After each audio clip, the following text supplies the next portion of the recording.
Plaza Podcast. La Paella Rusa, con Lucía Márquez, Andrés Boix, Guillermo López y Marta Meneu.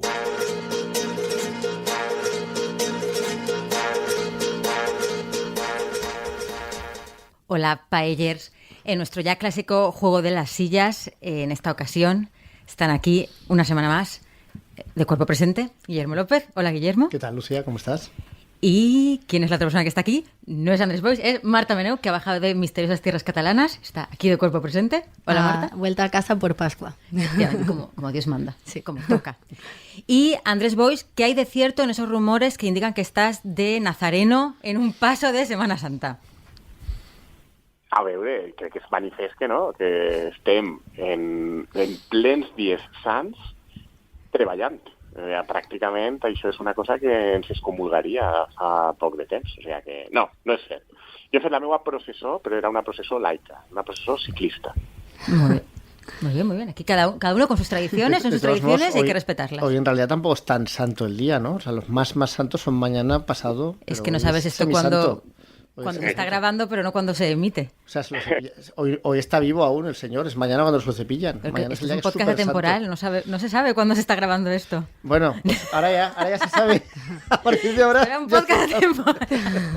Pero entonces, ¿sale cuando se muere el señor? O sea, la paella rusa va a salir el día que se muere. Cuando le están torturando. Ah, vale. Sale cuando le torturan y podéis escucharlo mientras torturan a Jesucristo, podéis estar escuchando esto. Y puedes alargarlo lo suficiente para que en el momento que Jesucristo fallezca, pues tú terminas el podcast. Claro, lo escuchas en bucle hasta que... Y luego la segunda vez, como todas las semanas que escuches el podcast, pues que sea el lunes de resurrección, ¿no? Perfecto. O domingo de resurrección. Domingo de resurrección, pero también pues el lunes siguiente también. Todos. ¿La tercera vez? Exactamente. De totes maneres, és a les 3 de la vesprada, no? Divendres, l'hora a la que se suposa que la gent com cal ha d'agenollar-se i resar durant mitja hora perquè és el moment en què mor, ¿no?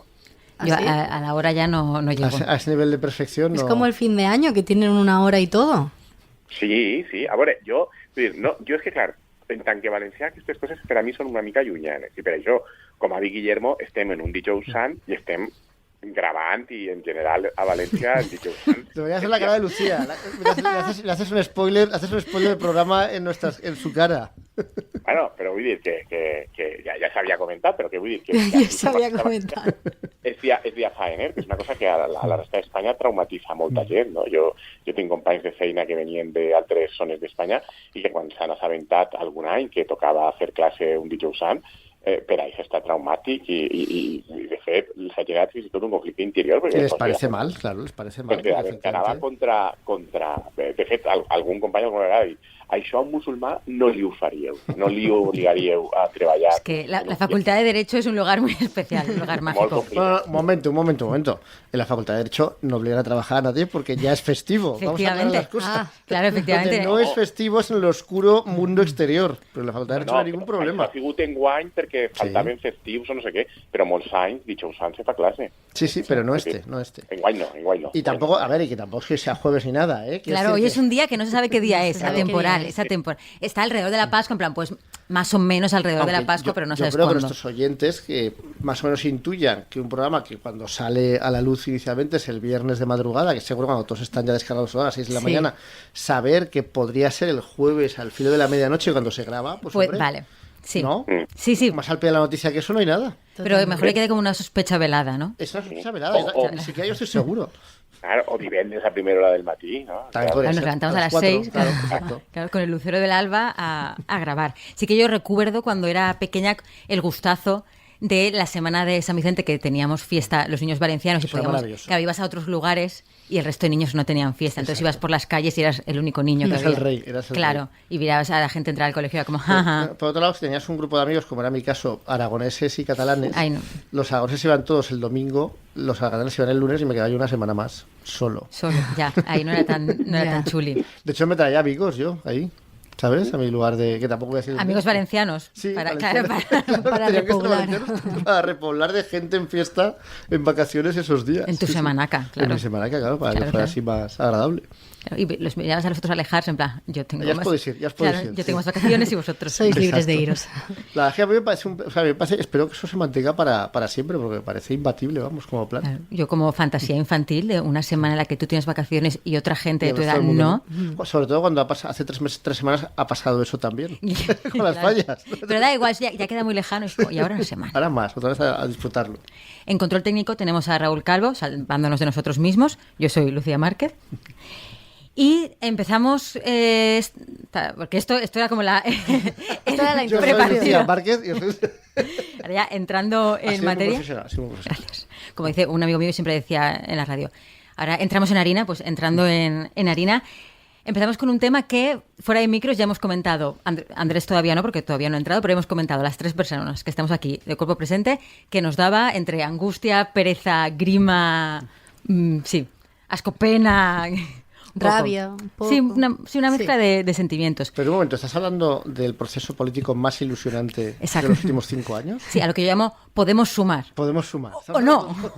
Yo me he inventado un shipeo. ¿Cómo es? Podemar. Podemar. Porque juntas 2 sílabas. Me gusta. Como los shipeos de los famosos. Me gusta. ¿Y sumemos? También es un shipeo. Sumemos está muy bien también, me gusta, es verdad. Y podrían unidas sumadas. Oh.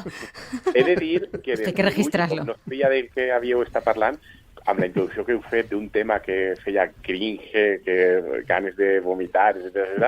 He de dir que no sabia quin era. Es que... No te provoca a ti eso, Andrés. No, estava barallant diverses alternatives al cap i he de reconèixer que aquesta no era per la que m'havia de cantar. Es que ya lo escucharán los paellers, tenemos varios temas que pueden dar un poco de cringe a lo largo de los próximos minutos. No, a mi és que aquesta, la veritat és que a mi personalment no me genera aquesta sensació. Jo me la plantejo com un espectacle, no? Un espectacle que estem veient i tinc zero implicació emocional amb els partícips. I ho veig com un, no sé, com un experiment sociològic de com és el comportament de persones, algunes més xungues, altres més ingènues, i veure un poc què passa, ja està, No, a mí no me genera sentimientos así emocionales fuertes el tema. Pero es un espectáculo un poco pocho, ¿no? Nos da un poco la sensación de esto ya ha pasado, ya lo hemos visto, toda esta como euforia, sí, un poco... Así. Es como si fuera el espectáculo que hacen en la Super Bowl en el intermedio, sí, pero el de Rihanna. Que este año fue sin moverse mucho, muy descafeinado. Un poco sí, pero era Rihanna, entonces dices, bueno. Claro. Bueno, tenemos a Pablo Iglesias ahí aún, ¿sabes? Esto es, pues yo me acuerdo de Vista Alegres, ¿no? Sí. Hubo Vista Alegre 1, que fue el de la ilusión. Vista Alegre 2, de las puñaladas a Íñigo y tirarlo por la cañería. Sí. Luego un Vista Alegre 3 o 4. Hubo uno Vista Alegre de Vox, no sé cuál fue. Que fue el de extender la pandemia por toda España, el 8 de marzo del 2020. Y este pues es Vista Alegre 6 o 7. Entonces, claro, dices, ¿otra vez me vas a vender lo mismo? ¿De verdad? ¿Otra vez? Cuando hace 4 años... más o menos los mismos nos vendieron lo mismo, porque aquí la gente se olvida muy rápidamente de la operación Errejón, que fue una cosa maravillosa, con toda la prensa del PSOE diciendo Errejón, grupo parlamentario, más país, no como Pablo, que por culpa de Pablo no hemos podido pactar, pero ahora con Errejón va a ir todo bien. Y lleva las camisas planchadas, no como otros. Errejón es de fiar, 2 diputados. Que a mí eso me recordó al hilo que hizo Alberto Garzón este fin de semana, diciendo, no, es que es muy funcionalista usar el argumento porque el sistema lo quiere. Y yo, bueno, no. Es que es el único argumento que hay.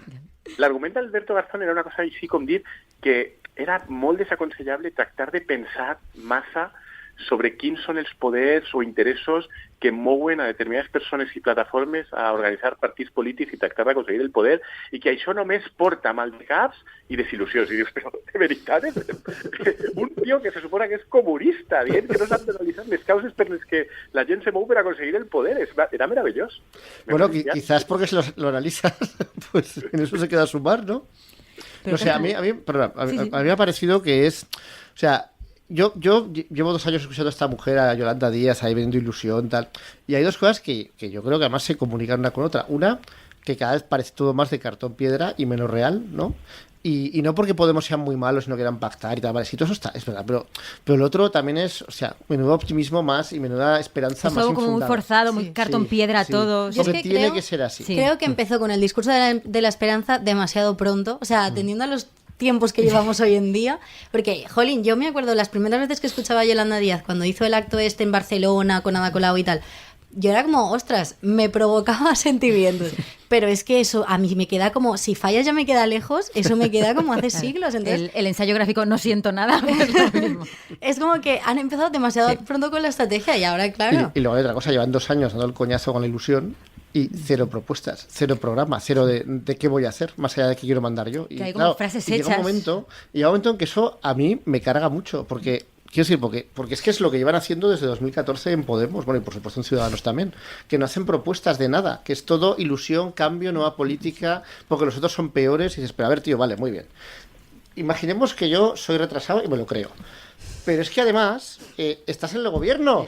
Entonces, claro, ¿qué me estás diciendo? Pues hace como una lista de cosas concretas que creas que haya que hacer, cosas específicas. ¿No? Y cosas específicas que creas que hay que hacer porque nadie las hace cuando tú estás en el gobierno. Entonces, ¿de qué ilusión me estás hablando? ¿La ilusión de seguir gobernando? Bueno, pues paso voto al PSOE. Es que yo al final llego a esa conclusión siempre, ¿no? Y luego en lo que es en el conflicto podemos sumar. Yo tengo la sensación que he tenido en mi vida, cuando a veces he llegado a lo mejor a una empresa que llevan mucho tiempo juntos, esa plantilla, y que tenían muchas rencillas internas de cosas que habían pasado a lo mejor hace 10 años, que las iban arrastrando y eso de alguna manera afectaba el trabajo diario, pero tú eras nuevo y no entendías muy bien por qué eso odiaban unos, otros no, las alianzas que había ahí hechas. Y como que te arrolla todo, ¿no? Y tengo un poco esa sensación de, os lleváis muy mal, pero no acaba de quedar muy claro. ¿Por qué? ¿Por qué? ¿Quién está a favor de quién? ¿Quién en contra? ¿Quién apuñaló a quién? Y ahora otra persona que lleva esos 5 años aguantando rencor y lo va a sacar ahora. 200 hilos de Twitter de gente represaliada. De gente que además casi nadie sabe quién es. Sí, exacto. Y ahí dando el coñazo ahí, por favor. Yo, lo que sí que es verdad que me sorprende mucho porque Baldoví hizo también el otro día una entrevista y tal, y me sorprende mucho porque sí que es verdad que al final dices... Bueno, hay gente con Yolanda Díaz que es bando errejonista, entonces hay Expodemos, no sé qué, pero es como me sorprende mucho que las fuerzas regionalistas, en el sentido de como los partidos satélite alrededor de toda esta nueva izquierda progresista y tal, como que nadie quiere saber nada de Podemos, están todos como muy en plan, lo que sea, pero Podemos no, ¿sabes? Entonces es como, wow, yo ahí me planteo... Vale, sí, Yolanda Díaz tiene lo suyo del cartón piedra y de que tampoco creo que su estrategia esté siendo muy efectiva. Pero qué purga han estado haciendo los otros. Pero es que a lo mejor también viene consecuencia de cómo funcionan los otros por dentro. No, claro, entonces... los son insoportables. Claro. Nosotros se han cargado a todo el que no les baile el agua. Y recientemente ha pasado esto de Asturias, que es maravilloso. Sí. Pues primarias abiertas, queremos primarias abiertas, un proceso abierto de la ciudadanía. Hicieron primarias más o menos abiertas en Asturias, ganó la que no tenía que ganar, se la han cargado. No, primarias abiertas, así no, pero así no. Abiertas, pero entreabiertas, claro. digamos. Y luego, por cierto, Pablo Iglesias sigue haciendo lo que comentaba Andrés hace algunas semanas, que es hablar todo el rato en primera persona del plural, con el nosotros, el hemos hecho, tenemos que hacer. Pero no hay una gente que está ahí liderando ese partido que no eres tú. Y no para él, tío, no... Él es un mero colaborador en medios de comunicación, pero da su opinión como todo el mundo. De hecho, yo cuando Yolanda Díaz se presentó como quiero ser la primera presidenta de España, me dio unos toques así como aludiendo a que, porque claro, al final en Podemos también está Yolanda Díaz, y es como, bueno, primera presidenta, tienes como más competidoras que son también mujeres, ¿sabes? No, que su competidor es Pablo. Exacto, es el tema. De fet, l'acte aquest era un acte que el subtext era claríssim, era contra Pablo Iglesias. Claro, sí. És a dir, Yolanda Díaz es presenta i ho deixa superclar i és jo em presente com a dona, però una dona independent, que no sóc dona de ningú, perquè les dones ja no són dones de, no com altres, que totes sabem de qui tot. Per si no quedava clar, després s'agafen a una poetisa nicaragüense que li fa una mena d'entronizació xamànica a Yolanda Díaz. Una consagración chamánica. Sí, no? Li tirava ahí com incets i no sé què, mentre li recitava unes coses, però les coses eren una cosa així com cuidado con los moscardones. Se ha puesto una cara muy rara, Martín Lucía, yo digo, se han perdido lo mejor, claro, pero no con diferencia de la... Es que no he visto nada de eso, pero me lo estoy imaginando y me parece una fantasía. No he visto a ninguna poeta nicaragüense haciéndole un ritual chamánico a Yolanda. Pero además que era muy aparente como tanto chamán. Luego esto lo busco porque hay que... Pero era un cant xamànic contra Pablo Iglesias, que era li va recitar ahí como un poema que havia fet ella sobre les dones amb poder i los moscardones que tracten de destrozar a aquestes dones. Contra un humilde freelance que intenta sacar su proyecto adelante. Cogías la primera letra de cada verso y jódete Pablo, salía. Jódete Pablo, salía ahí, pam. Claro, pero es llamativo. Però és això, la dinàmica era molt clara i per si hi havia algun dubte, el que deia Euro, tots els partits satèl·lits que estan un poc ahí al voltant a veure què pillen, el primer d'ells Compromís, han tingut pues, a tots els seus referents donant entrevistes dient que Podemos fatal i que Pablo Iglesias muy mal i que tots veros, i la pròpia Yolanda Díez fent aquesta història, per si algú encara no ho havia entès, amb Jordi Évole de fet prometes sobre Pablo i tal, i no sé què, i patapín, i després és un altre Pablo, però és igual, ella ja ha fet el vídeo ahí com donant a entendre que és que Pablo no vol parlar amb ella, no vol saber res d'ella, que no sé què. Que lo importante es Pablo y que las dos ministras y una de ellas secretaria general de Podemos y Yone Belarra dan igual. Cosa que, por otro lado, claro, el propio Pablo, pues como es el portavoz oficioso de Podemos, mientras ellas no dicen nada, pues también da a entender que efectivamente es así. Sí, ¿no? En esto la culpa también es de él, de decir, tío, ¿qué estrategia es esta? Pero, o sea, es como asumir de, sí, están ellas en el cargo porque yo ya estaba muy quemado, pero realmente el alma de todo esto sigo siendo yo. A mí me interesa bastante saber qué quiere Compromís con esto, porque claro, Compromís, su historia, es verdad que su historia de pactos con Podemos le salió muy bien en 2015-2016. O sea, en 2015 hubo 4 diputados de Compromís, porque eran 9 y se quedaron 4 de Compromís, y claro, 4 prácticamente es grupo parlamentario. Yo creo que no se lo dieron porque, por joder, ¿no? Pero tenían posibilidad de tener grupo parlamentario y de tener mucho peso. Luego, pues se puede considerar que no lo utilizaron, además tampoco tuvieron muchos meses para utilizarlo, pero dices, bueno, 2015-2016 Compromís tuvo una presencia importante, al menos numéricamente. Y luego en 2019 se presentaron en solitario y sacaron un diputado. Y además se quedan lejos de conseguir un segundo diputado. Entonces dices, y además en unas elecciones que coinciden con las autonómicas, que ves claramente que hay voto dual, ¿no? Que la gente que vota a Compromís en las autonómicas, muchos votan a otros partidos, probablemente a Podemos, muchos de ellos, en las generales. Entonces no sé si es que han llegado a la conclusión de que a las generales les conviene ir con un paraguas nacional que sea el hegemónico de la izquierda, la izquierda del PSOE y ya está. Però t'oblides que després d'haver-te només ells un diputat a soles, en les següents, en la repetició, és quan decideixen anar amb Mas Madrid amb l'esperança d'anar amb Mas Madrid, claro, sí, cierto. part i ser vot dual, i pensant inicialment, i de fet les enquestes inicialment li donaven que s'acaben 2. No, inicialment li donaven 3, 4, fins i tot alguna 5, és a dir, ells jugaven a aconseguir almenys 3, 2 diputats per València i un per Alacant. I després, com va ser un bluff Más País, o sea, es va demostrar que van treure exactament els mateixos votos. Que Más País era Más Madrid, en realidad. Exacto, totalmente. Compromís va treure exactament els mateixos votos que havia tret anant en solitari. De fet, crec que uns pocs menys. Perquè això és una altra qüestió, no? Que a Compromís una part dels seus votants, totes aquestes coses no es fan gràcia, però al que juga a Compromís, crec que des de fora es veu molt clar, no? El que juguen ells és a que si poden debilitar, afeblir el més possible i fins i tot si desapareix una alternativa a l'esquerra del PSOE com la de Podemos, que té una ambició nacional i de tindre també presència al País Valencià, i és substituïda per una coalició en la que en determinats territoris se'ls deixa un espai independent a una sèrie de formacions satèl·lit, a canvi de satelitzar-te, diguem-ne que te quedes a aquest espai. I juguen a això.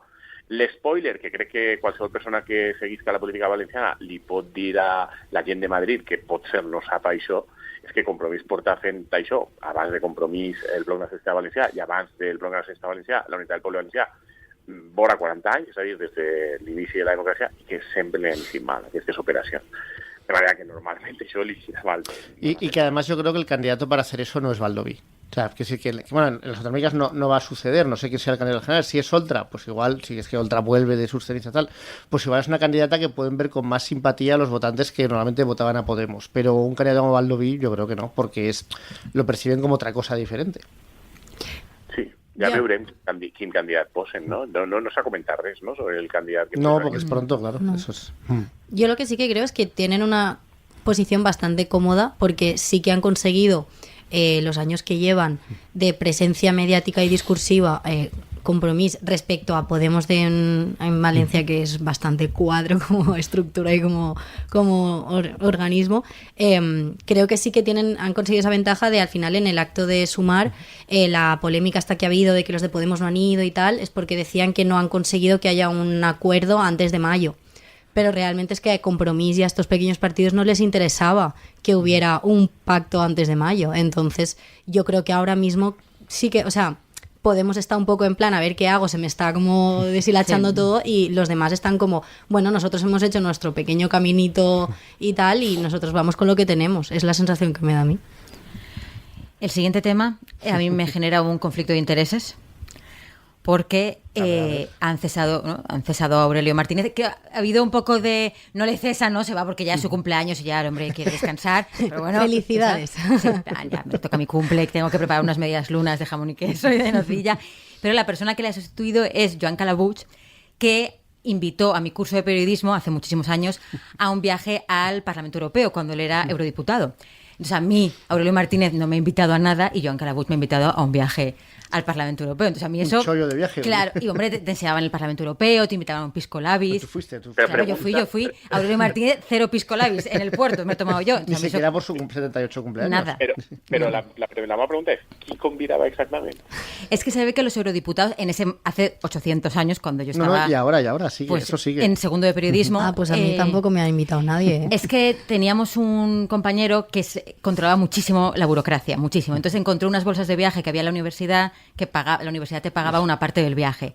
Y de alguna manera, si conseguías un eurodiputado que te patrocinara, pues el Parlamento Europeo te pagaba otra parte del viaje. Esto yo lo sé porque hubo un momento que estuvimos cerca en su grupo de investigación de hacer algo parecido, al final no lo hicimos, por desgracia. Pero claro, entonces descubrí lo que tú descubriste ahí, que es, claro, que en Bruselas van a leche y miel, y no solo es que los eurodiputados cobren, por no sé, 18.000 euros al mes, entre dietas y otras cosas, y todo tipo de privilegios de toda clase, sino que encima tienen un cupo, cada eurodiputado, creo que puede invitar, pues igual puede invitar a 100 personas al año, para que vayan pues 3 o 4 días, pagado la mayor parte de ello, al menos la estancia, por el Parlamento Europeo.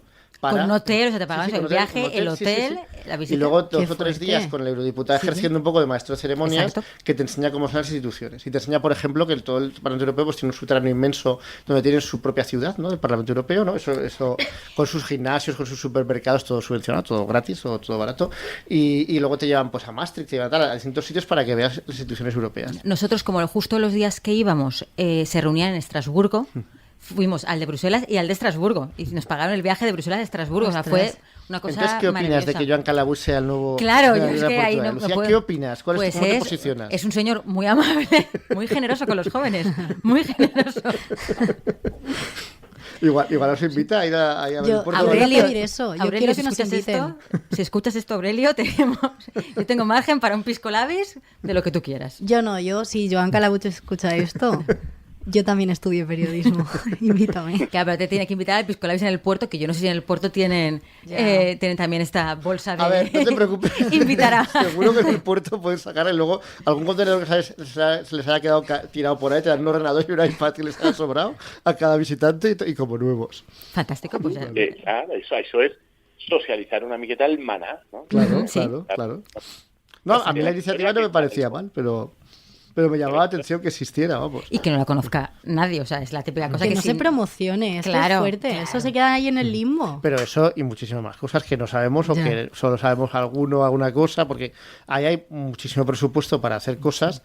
Es una institución que por un lado es opaca, por otro lado a la gente le da igual, o sea, que aunque ellos intenten promocionarse... Aunque sean transparentes, la gente no mira. A todo el mundo les da igual la Comisión Europea, la Unión Europea y no digamos el Parlamento Europeo, y entonces, claro, toda esa manada de dinero, pues se lo quedan o los espabilados que saben ver esas oportunidades, o aquellos a los que el diputado directamente les avisa para que lo pidan. ¿Quién está disfrutando de esos pisco labis? ¿Quién es? A mí lo que hizo Joan Calabuig, y no es para que me invite, me parece que es elogiable porque al menos cogió a gente que no era de su partido, porque yo sé que otras personas, y no voy a decir quiénes ni de qué partidos, pero sí que lo sé, a quien invitan es las juventudes de su partido.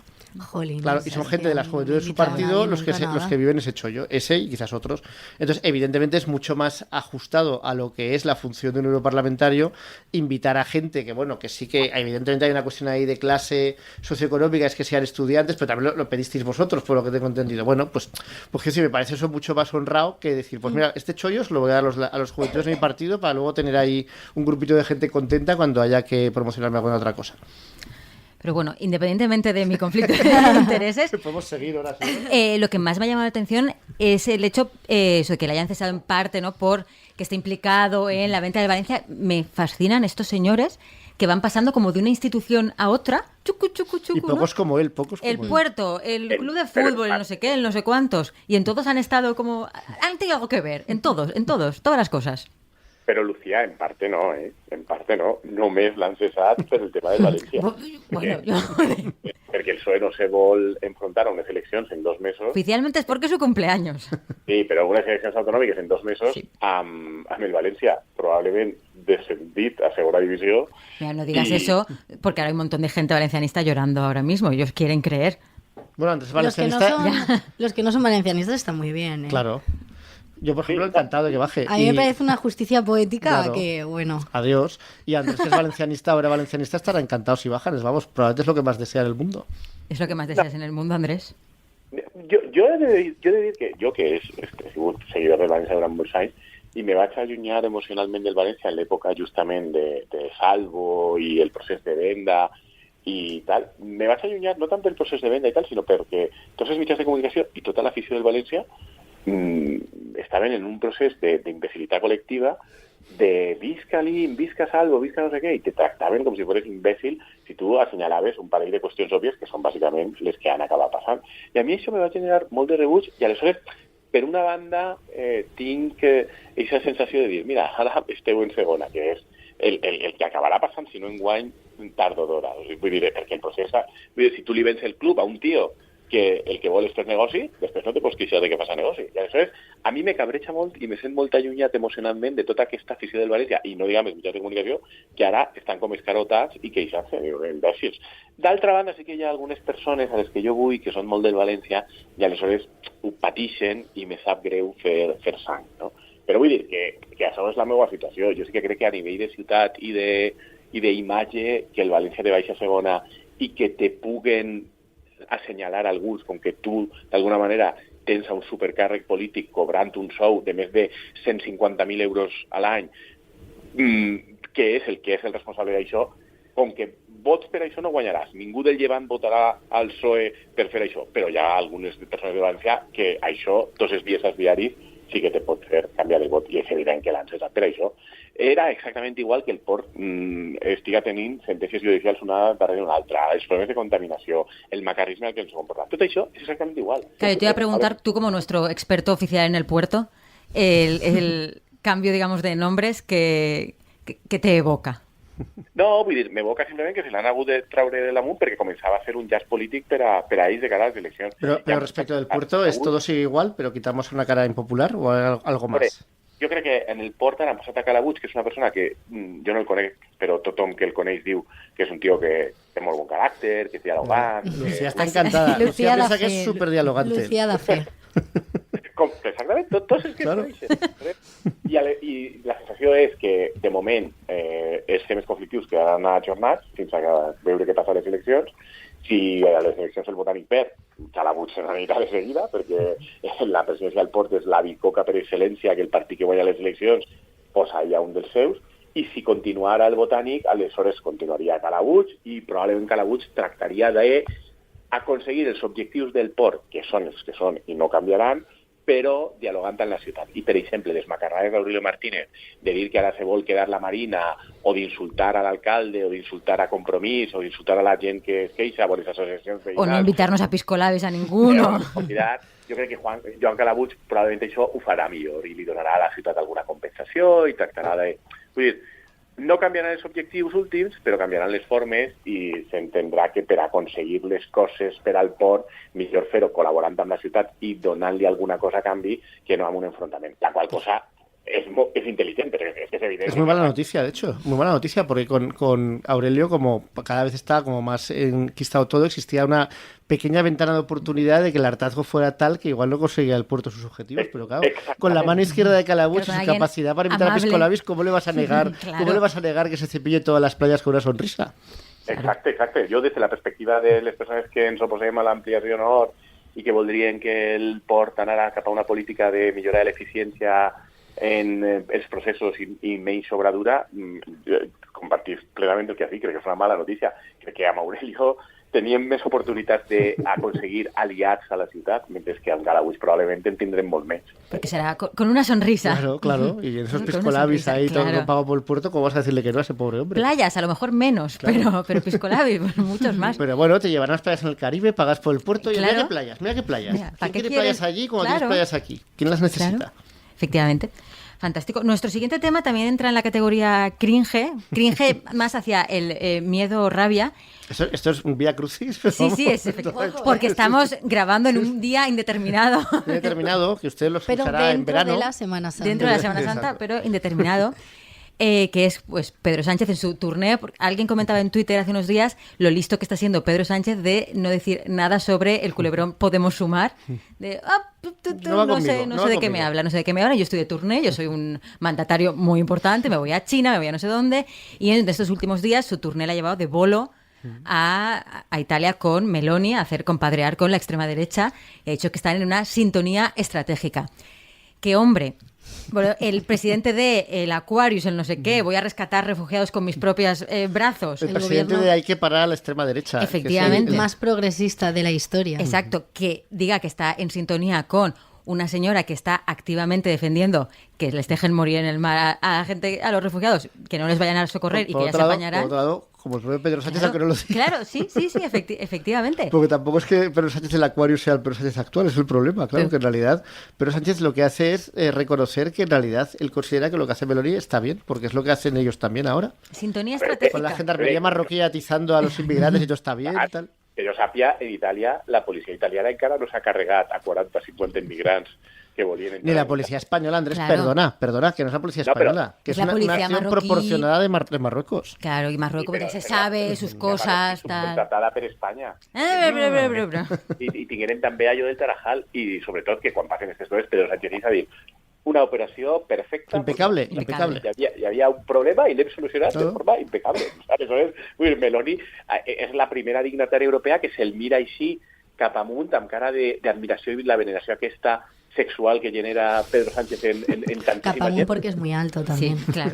Però a més se'l mira així dient ay, es que tú sí que usas tú eres la meua guía política. Y además eso sí, sin complejos, ¿eh? Porque a lo mejor otros líderes europeos todavía tienen ahí como la extrema derecha, claro, sí. O sea, a lo mejor me tengo que reunir por una cuestión de diplomacia y tal, pero con cuidado. Y este hombre a calzón quitado. Bueno, o igual está pensando, igual no sumo con Sumar, pero igual sumo con Vox. Claro, no se cierra nada. Si sumo con Vox, pues porque voy a hacerme esa puerta, yo qué sé. Yo no sé, de verdad, yo entiendo que tú tengas que reunirte con presidentes de otros países, tal. Pero es necesario demostrar como el buen rollo con esta señora, pues. Porque pues ese tío es un trilero, entonces le da todo igual, claro. Le da igual, entonces, el mismo tío que te dice en España que está ahí para poner un muro frente a la extrema derecha, luego es estadista internacional, entonces como estadista internacional le mola estar en plano de igualdad con la presidenta, la primera ministra italiana y dar esa imagen de estadista, de no, ¿qué hace un estadista? Pues sin escrúpulos, pactando, porque son nuestros intereses y ya está. Sí, o sea, el mismo que te saca a Franco, pues luego que se junte con la nieta de Mussolini, la sobrina nieta, pues que hablen de sus cosas, se tomen un expreso, lo que quieran. ¿Qué más da? Pedro Sánchez. Sí, Pedro Sánchez en todo su esplendor.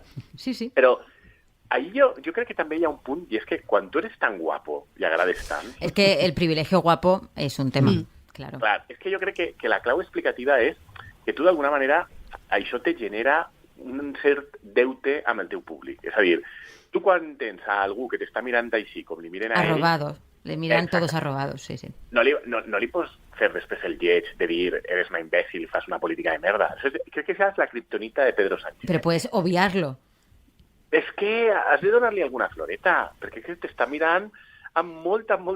Le puedes sonreír y ya está. Si él con la sonrisa lo tiene todo ganado.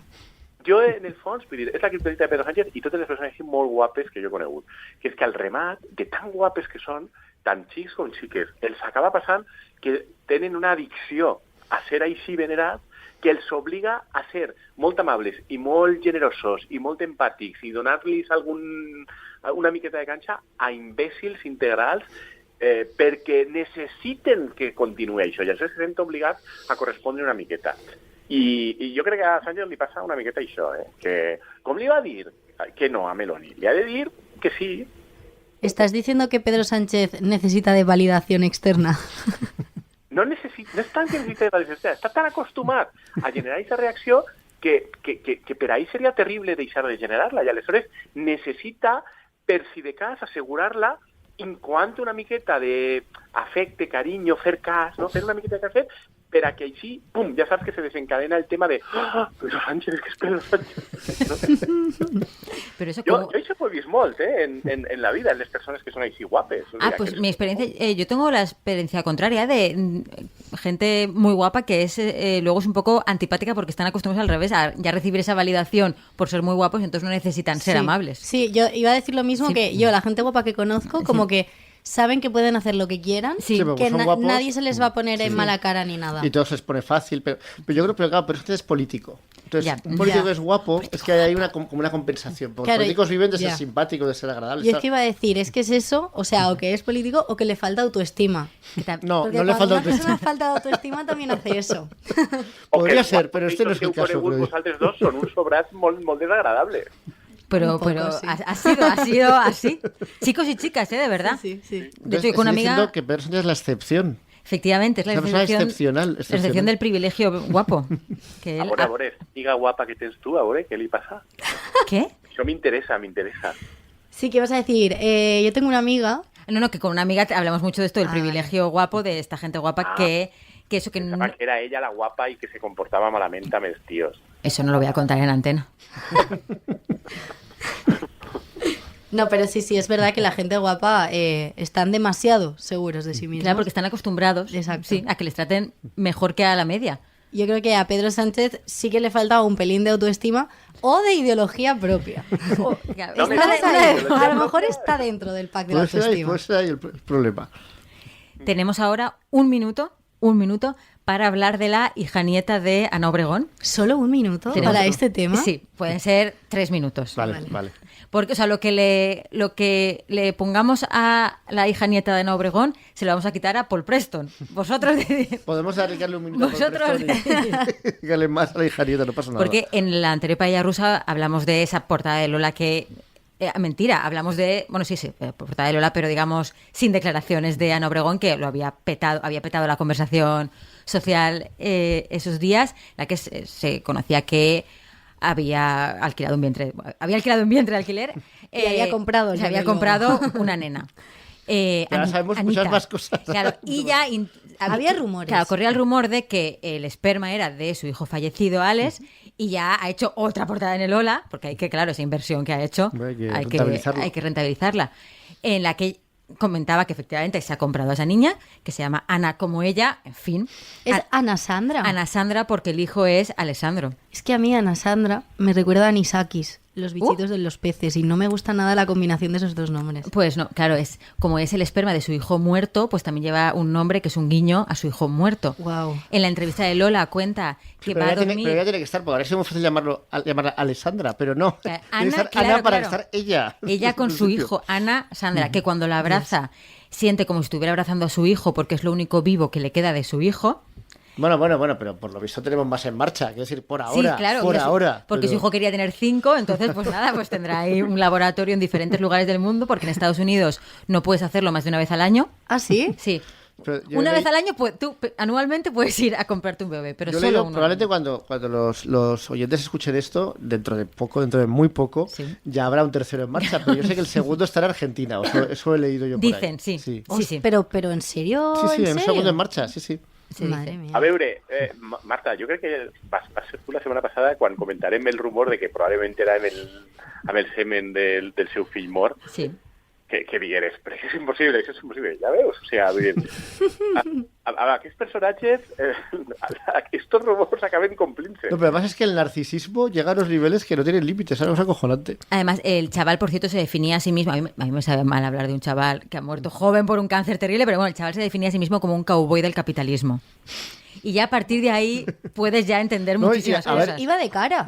Sí, claro, Iba porque de cara. Y era es un coherente, emprendedor. es congruente incluso después de muerto, Sí. pues ahí sigue haciendo capitalismo, porque eso lo he leído no sé a quién, pero me parecía bastante brillante como definición, porque la pobre chica que ha sido el bien del alquiler, claro, dos cosas ahí. Una, huyó del comunismo cubano. Efectivamente. Entonces cayó en el Cubano, capitalismo y dijo bienvenida al capitalismo. Y ya lo ha así es. lo ha hecho varias veces. Sí. Lo ha hecho varias veces, pero además... Mira, si es altruista ella, ¿eh? Y además Sí. es que, primero, que o sea, si en los procesos de adopción, como todo el tema de los datos está súper cuidado, el hecho de que publiquen una foto de la gestante, Sí. y eso no lo he acabado de entender. Pero es que encima de eso han publicado lo que se lleva a ella, o sea, como que Y son... ha puesto en evidencia que no se lleva nada. Nada. Claro, que son 140.000, 170, Es que en total- 170.000, y de esos 35.000, que me parece La sexta parte. absurdo, se los lleva ella. ¿Cuánto es el No rosco lo de entiendo. pasapalabra? Es que... Seguro que mucho más. Però una pregunta, vosaltres que potser ho sabeu millor que jo.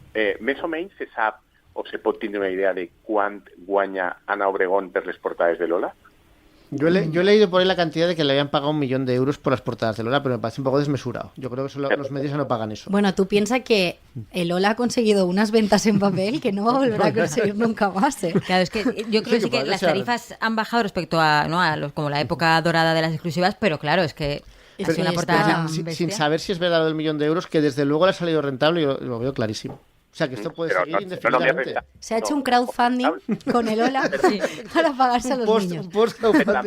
La meva següent pregunta aleshores seria, vull dir, tu, per respecte a la intimitat, se suposa que no has de traure la imatge de la persona, però una vegada ja l'ha fet una revista i ja tal, no sé què, ella no podria monetitzar-lo també, perquè a lo millor aquesta dona té ahí un filo a poc que... Yo lo que he escuchado ha sido eso, que a lo mejor ella está intentando hacer más dinero aparte de lo que le han Pero dado. será un poco bajo mano porque supongo que por contrato tendrás alguna cosa de confidencialidad de no poder decir. Yo fui la madre de alquiler de esta niña, ¿no? Ya, supongo, porque si no, claro, todo el negocio del vientre de alquiler se te resquebraja un poco. Que se basa en que la madre gestante pues desaparece, no es existe. invisible, ¿Ah? es invisible.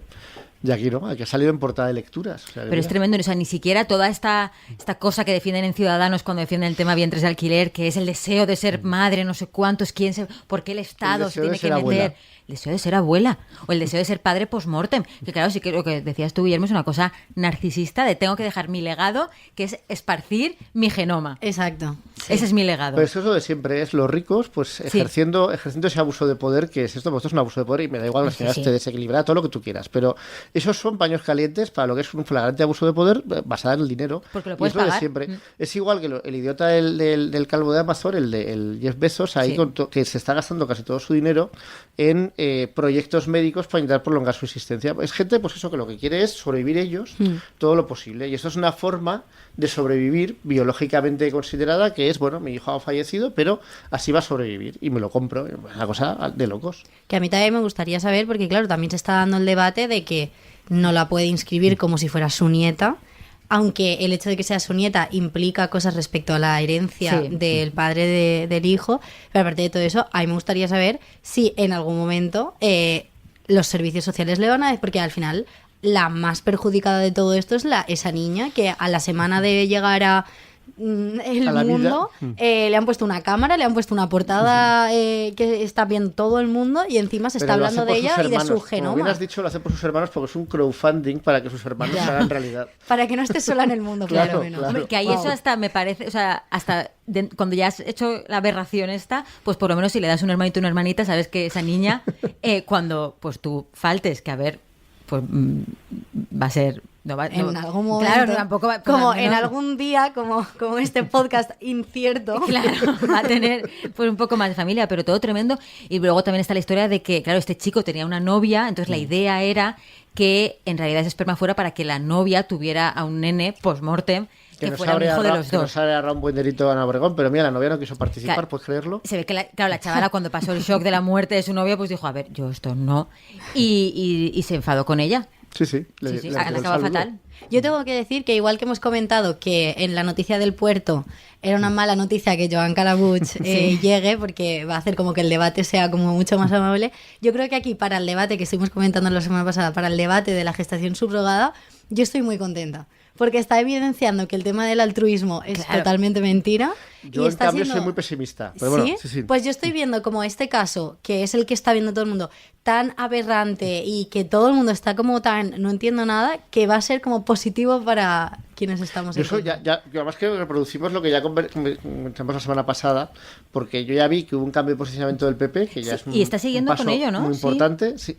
Y luego se está sentimental. O sea, ahora el discurso es pobre mujer, hay que comprenderla, está desequilibrada, y es una cosa que es una aberración desde muchos puntos de vista, su nieta, su hijo, no sé qué, no sé más. Entonces se está obviando toda la siniestra parte de lo que es, pues eso, un abuso de poder económico desde muchos puntos de vista y convirtiéndolo en una cuestión, pues de que, claro, es que quiere ser abuela, no puedes entenderlo.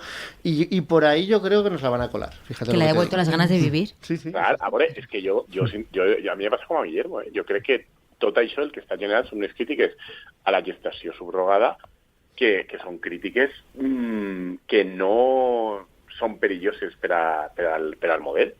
perquè se fonamenten en això, en que és una situació molt aberrant, perquè una dona no sé què, que és molt major i tal, no sé què, però d'alguna manera estàs validant el que si tens raons legítimes per a tindre un xiquet o una xiqueta, aleshores, i que és legítim només el fet de voler tindre-la, i que hi ha una mena de dret en alguns casos, no si eres molt major, no si estàs desequilibrada, però en altres casos sí que hi ha una mena de dret a ser mare o pare i que aleshores en aquests casos ja seria una cosa diferent. Perquè, i sincerament, jo crec que les crítiques que estic sentint o estic llegint aquests dies no me semblen molt acurades ni que puguen tindre molt d'èxit, perquè són molt incoherents internament.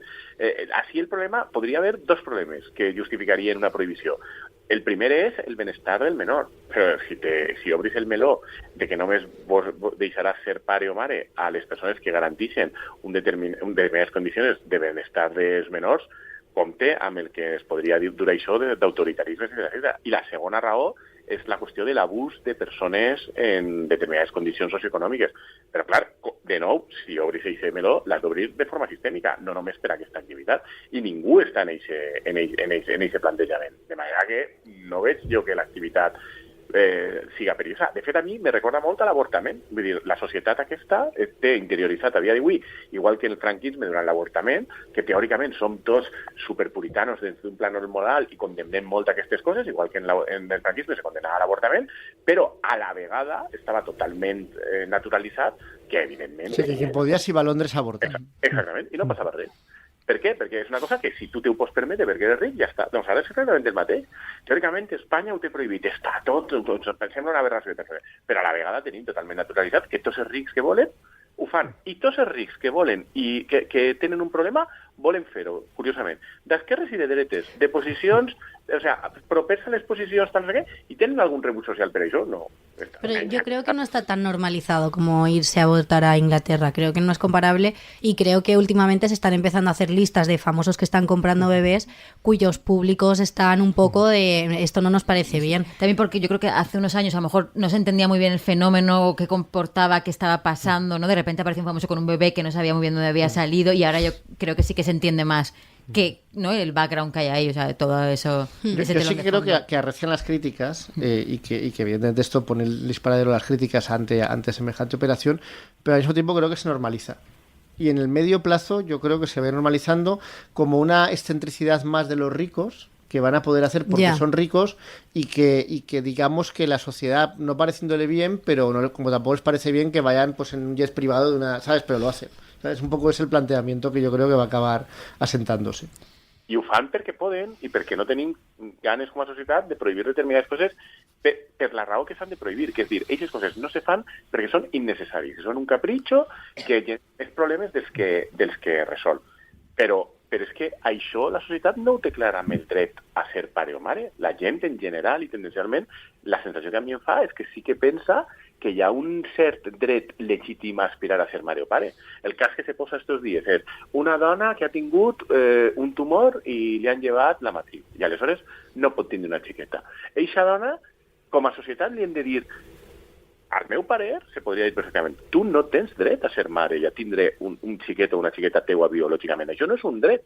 Això és una cosa que, si la vida t'ho dona, està molt bé, ho pots gaudir molt, pots fer-te molt feliç, però no és un dret humà. Però, sincerament, jo crec que la nostra societat, en aquesta situació, el que pensa és que eixa dona, si té una possibilitat de fer-ho, per què no? Porque ahora hay todo un discurso de fondo en todos los ámbitos de tú puedes conseguir todo lo que te propongas, entonces que al final es, tú, si te lo puedes pagar, pues tienes derecho a ello porque tú lo puedes conseguir y lo importante es conseguir tus objetivos, ¿no? Como objetivos, ganar, conseguir lo que tú quieres. Si tú quieres, puedes. Y el si tú quieres, puedes a veces pasa pues por pagar muchísimo dinero, pues dentro de eso. Ahora vamos a hacer un triple tirabuzón discursivo lingüístico por el que vamos a pasar de Ana Obregón a Paul Preston. Después de esto es el mismo sitio. A mí me parece un salto. A ver, ¿qué tal? ¿Qué nos tienes que contar sobre Ana Obregón, sobre Paul Preston, Guillermo? ¿Qué será? Pues, ¿Qué será? Pues me he leído el libro de Paul Preston, de por sí me había leído... Hispanista. Bueno, siempre ponen Paul Preston, odiado por el piomoísmo y por en general el revisionismo histórico de la historia contemporánea española, porque Paul Preston hace una historia, digamos, desde la izquierda izquierda más o menos, bueno, es la izquierda desde el Prisa, para entendernos. Es un libro que se llama Un pueblo traicionado y que cuenta la historia de España de una manera un poco sui generis desde después de la muerte de Prim, cuando llega Amadeo de Saboya como monarca y se convierte en el experimento de la Primera República, hasta el año 2014, que es cuando cierra con la coronación de Felipe VI, ¿no? Entonces son esos 150 años, pero lo va a explicar desde el punto de vista se titula el libro Un pueblo traicionado, cómo los poderes públicos, por incompetencia, por corrupción, por autoritarismo, pues tradicionalmente han sido uno de los mayores factores que han explicado el atraso de España y los problemas de España, ¿no? Y ese es un poco el planteamiento. Y yo diría que es un libro que se desinfla, pues como, no sé, como sumar a lo largo de los años. Se desinfla porque es un libro que a mí al principio me gustaba mucho y luego poco a poco vas diciendo, pues es siempre lo mismo, o sea, en dos sentidos. O sea, él es un libro que te explica un modelo de país que realmente pues es deprimente y que tampoco es que no conozcamos, pero es un modelo de país donde tienes unos poderes públicos dedicados a enriquecerse en su inmensa mayoría, que perpetran una situación de injusticia desde múltiples planos, especialmente en el campo y en el sur del país, pero en todo el país, y que no contribuyen ni nadie de las élites, ni tampoco las élites burguesas industriales que se pueden oponer a los terratenientes en algunas cosas, tampoco intentan hacer nada para mejorar esa situación, para paliar el sufrimiento del pueblo, y que además los poderes públicos lo que hacen es activamente crear medidas represoras de distinta índole para parar cualquier medida de protesta del pueblo que acaba convirtiéndose en revolución, precisamente por el enconamiento, el enfrentamiento que hay, con cosas como la Guardia Civil, que está muy idealizada, la Guardia Civil contra los salteadores de caminos, pero la Guardia Civil era un ejército de ocupación para tener controlados a los jornaleros, y ya está, o sea, era eso, y se dedicaban a eso, y la pareja de la Guardia Civil era odiada en todos los pueblos, porque lo que se dedicaban era a hacer lo que les decía el señorito, y eran como una especie de, pues eso, de los sicarios del señorito, pero pagados por el Estado, y encima con esa paramilitares, pero sin el para. Sí, exacto, paramilitares, pero militares, efectivamente. Luego pues cuenta como toda la época de los pistoleros, sobre todo se centra mucho en Barcelona, con toda la época del cambio de siglo, porque Barcelona es la ciudad más potente de España en aquella época, donde es el motor de la revolución industrial, donde también hay más conflictividad social, movimiento social. Toda esa época me parece muy interesante. Y cuenta todos los entramados de corrupción, los cuenta con mucho detalle. Y particularmente interesante la parte final de lo que sería el reinado de Alfonso XIII, que es cuando entra Primo de Rivera, porque la personalidad de Primo de Rivera a mí me hace mucha gracia. Yo más o menos la conocía por encima, pero no había leído tampoco hacía tiempo mucho sobre el personaje, y le dedica mucho tiempo Preston, y bueno, lo que te hace es un perfil de un hombre muy campechano. ¿Y eso qué significa? Vaya. ¿Eso qué significa? Que se tiraba todo lo que se movía, ¿no? Y se las intentaba ligar a todas las mujeres que veía, aunque estuvieran casadas, le daba todo igual. Como Luego, otros campechanos que tenían conocemos. una mirada distraída respecto del dinero público. Entonces, con cosas que me parecen maravillosas, como que una serie de patriotas deciden que no puede ser que el presidente del gobierno viva en la casa en la que vive y que le van a comprar una mansión. Y entonces hacen una acuestación pública para pagar la mansión. Y claro, cuando desde la prensa le critican, es como, por favor, pero aquí no hay ninguna sombra de corrupción. ¿Cómo voy a parar yo este clamor popular de que la buena gente española quiera regalarme una mansión? Y ahí se compró su mansión. Y mi favorito, que el tío... Em suposa, Guillermo, que sí. Es que tú hauràs fet segur la connexió mental, però no sé si tota l'audiència l'haurà fet. El bribón. Efectivamente. El yate bribón que le regalaron a Juan Carlos I. No, el Fortuna. El Fortuna, vale. El bribón es con el que hacía regatas, es verdad. Habría sido demasiado bonito que se llamara bribón, el yate que le regalaron los empresarios. Autoexplicativo. por eso. Bueno, entonces, mi favorito, que el tío era alcohólico, entonces el tío, bueno, había una censura de prensa en España, pero la censura tenía agujeros, y entonces su manera de responder a esos agujeros es lo que llamaban las notas de inserción obligatoria, ¿no? Y entonces que le enviaba a la prensa cosas que decía para responder a las críticas que le hacían, pero casi siempre lo enviaba borracho a las 4 de la mañana. Entonces, claro, las notas había que ver cómo eran. Y luego también, sobre todo con una figura que se le puso firmemente a lo largo de toda la dictadura, que es la de Miguel de Unamuno, que acabó exiliado porque, bueno, y le quitaron la cátedra que tenía en Salamanca, precisamente por críticas a la dictadura y al dictador. Y entonces hay un intercambio maravilloso, creo que es en Le Figaro, ¿no? En un diario francés, en que Unamuno estaba ahí criticando la dictadura y riéndose de Primo de Rivera, y entonces él envía una tribuna a Primo de Rivera, y Primo de Rivera empieza su tribuna diciendo: yo desde luego le reconozco al señor Miguel de Unamuno su derecho a discrepar. Y entonces Unamuno comienza tanto reconoce mi derecho a discrepar que por discrepar me ha echado de España y me ha quitado mi cátedra en la universidad. Entonces me pareció bastante brillante la respuesta, ¿no? Luego la cosa pues ya empieza a degenerar un poco. O sea, a partir de la República, pues la República es deprimente porque es un intento que no sale bien. Luego el franquismo es una especie de pozo de corrupción. Sí, también bastante deprimente. Y luego el siguiente intento en realidad no es un intento, sino que es asumir que los que ganaban la guerra controlan la situación y que dejan un espacio a los otros para que también manden y también puedan robar un poco. Pero no es un cambio social comparable que intenta la República, ¿no? Entonces, también el libro yo creo que va perdiendo fuelle porque va haciendo siempre los mismos arquetipos de buenos y malos. Por ejemplo, con el Partido Socialista, pues siempre es bueno Indalecio Prieto, que era un poco el jefe de los moderados del PSOE en la época de la República y de la dictadura. Es muy malo Largo Caballero porque se equivoca absolutamente en todo lo que hace, y entonces al final es una figura un poco maniquea cuando te lo explica de buenos y malos, ¿no? De todos modos, hay que reconocer que Largo Caballero pues fue que eso es una cosa muy PSOE, ¿no? Que en la dictadura, eso igual vosotras no lo sabéis, pero es una cosa que siempre sorprende cuando se dice, que el PSOE apoyó la dictadura de Primo de Rivera, porque vieron la oportunidad de quedarse con todo el movimiento sindical. Y entonces pactaron con Primo de Rivera. Es muy PSOE. Claro, es que es muy PSOE, para ser el único sindicato legal. Vamos, esto Pedro Sánchez entonces, te lo firma mañana. Claro, con una sonrisa. Y eso es algo que quien lo propugnó fue Largo Caballero y Julián Besteiro, frente a la ala de Indalecio Prieto, que estaba en contra de eso, porque decía que eso inexplicablemente les iba a quitar credibilidad entre la población. Pero luego, también muy PSOE, o sea, apenas unos años después de eso, el PSOE se convierte en uno de los partidos principales de la Segunda República. O sea, que está en los dos sitios al mismo tiempo, cosa que me parece bastante imaginativa, ¿no? Luego, no sé, como tampoco tenemos mucho tiempo, ¿no? Algunas anécdotas que me han parecido graciosas. En la época de Franco, pues evidentemente dedica muchas páginas a algo que por otro lado ya sabemos, que es la enorme corrupción del régimen franquista, comenzando por Franco y por su familia, por Franco por todos los regalos que aceptaba. Home, vull dir, Guillermo, de totes maneres, dona que t'interrompis, que encara que queda uns segons, que tots ho sabem, no? Vull dir, jo no sé vosaltres, però jo m'he educat en el mite vehiculat per la premsa, també la premsa democràtica espanyola, i fins i tot els mitjans públics, els intel·lectuals. De l'austeritat del caudillo. Exactament. Un militar. ¿no? En el Pardo ahí, en una tauleta de nit, amb un flexo, llegint llibres que subratllava i sopant totes les nits llentilles i pero siempre con el versito un poco misógino de que no como su señora, que iba por ahí consiguiendo collares. La señora sí, ella una frivolona. Él, claro, él un militar recio, pero ella una frivolona. Pues aquí cuenta que el militar recio también era un ladrón y que además lo ejercía con toda su impunidad. Claro, el tío mandando 40 años, pues claro, robó todo lo que quiso y malo más. Será, claro, que y su fortuna cuando fallece se estimaba en el equivalente en 2014 a 3.000 millones de euros. O sea que no te lo pierdas. Y la mujer, efectivamente, de sí que se conoce su mano distraída, pero a mí me parece gracioso cómo lo hacía, porque lo que hacía la señora era ir a las joyerías de Madrid, a las tiendas de lujo de Madrid, y se le olvidaba pagar siempre. Siempre se le olvidaba pagar. Un poco y claro, ningún joyero se atrevía, pero sin cámaras. Ningún joyero se atrevía a mandarle la factura.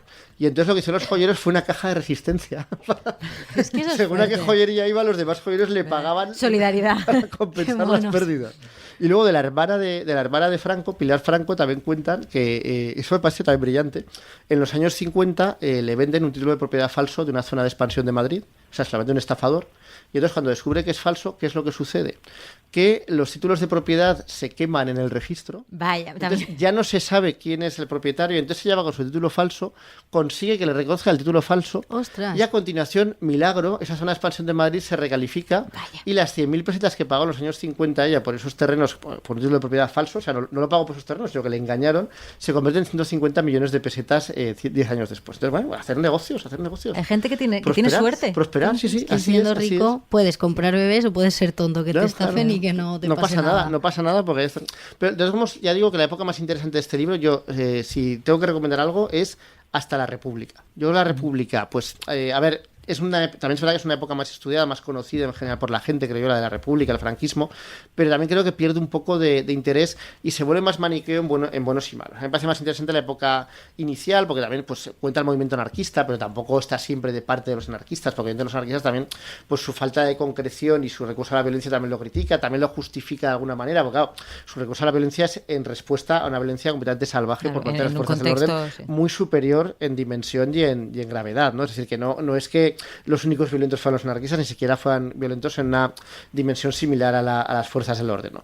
Y luego, en cambio, la época democrática, que yo la esperaba con cierta curiosidad por ver por dónde iba a ir las cosas, me parece muy bajonazo, muy mal. Primero porque es muy convencional. Bueno, también es verdad que este hombre hizo una biografía de 2 tomos sobre Juan Carlos I, el rey de un pueblo, en que decía como todo lo hizo bien, era como el Indalecio Prieto de los años hispanista, 70. Claro, sí, es que... todo lo hizo bien, y sigue un poco en eso. O sea, lo que dice es que qué lástima sus últimos años, pero muy bien. Y luego todos lo hacen muy bien. Pues Suárez lo hace muy bien, Felipe lo hace muy bien, todo muy bien, pero luego hay muchos casos de corrupción. Por lo que sea. Sí. Y entonces se pega las últimas 50 páginas contando uno a uno, y es muy cansino, todos los casos de corrupción, primero del PSOE y luego del PP. Pero sin dar una visión de conjunto como si daba antes, cosa que no sé si es por la cercanía histórica, porque el hombre está cansado. Claro, yo te iba a preguntar si... O sea, ¿por qué crees que hay esa diferencia entre una parte y otra del libro? Pues yo no lo entiendo, pero yo la única explicación que puedo entender es que es falta de perspectiva histórica, porque no lo pone en su contexto, es decir, lo pone solo como síntomas de que esa corrupción endémica no solo ha desaparecido, sino que sigue muy presente. Siempre mucho peor el PP, eso siempre lo dice, porque el hombre es lo que es, pero también al menos no oculta los miles de casos de corrupción que también tuvo el PSOE. Entonces, es un libro que va desinflándose. Empieza muy bien y luego, pues poco a poco, tiene una ventaja, que es que él o su traductor escriben muy bien. O sea, está impecablemente escrito, como te cuenta toda la corrupción, es muy divertido porque lo escribe muy bien, y entonces eso sí que es un valor, pero al final se va haciendo un poco reiterativo, la verdad. Pues España, un país insoportable. Sí. Hasta que sumar llega. Exacto. Ilusión. Exacto, la ilusión llega por fin. Pues nada, Paelles, lo tenemos que dejar aquí. Nos vemos la semana que viene. ¿Con cuántos hijos, nietos tendrá Obregón para la semana que viene? Vamos a una porra. No podemos saber. Cuatro en marcha. Alex quería 5, pues a lo mejor está... Yo digo 5. Venga, ¿5? Sí. de cada uno de una nacionalidad. Yo digo 7. Raúl Calvo, nuestro técnico, vota por 7, lo cual sería una maravillosa, más allá sería una maravillosa referencia a Ana y los 7, serie a la que yo le tenía mucho cariño de pequeña y me gustaba muchísimo Ana y los 7, de Ana Obregón, un papelazo maravilloso. Ojalá. Això no s'ho havia dit. O sigui, que acabes també de veure com un altre dels teus mites d'infantesa ha caigut també. Bueno, ya en Ana los 7 podías intuir que esta persona, o sea, Muy digamos, modélica. claro, no tenía mucho fuste moral tampoco, pero Lucía, agárrate a que Joan Calabuch al menos compensa de alguna manera ese descenso a los infiernos de Ana Obregón. efectivamente, excelente pisco labis. Yo sí, vosotros no. Si los paelles han tomado algún pisco labis en el Parlamento Europeo y nos lo quieren contar, estupendo. Nos vemos la semana que viene. Adiós. Adeu. Adiós.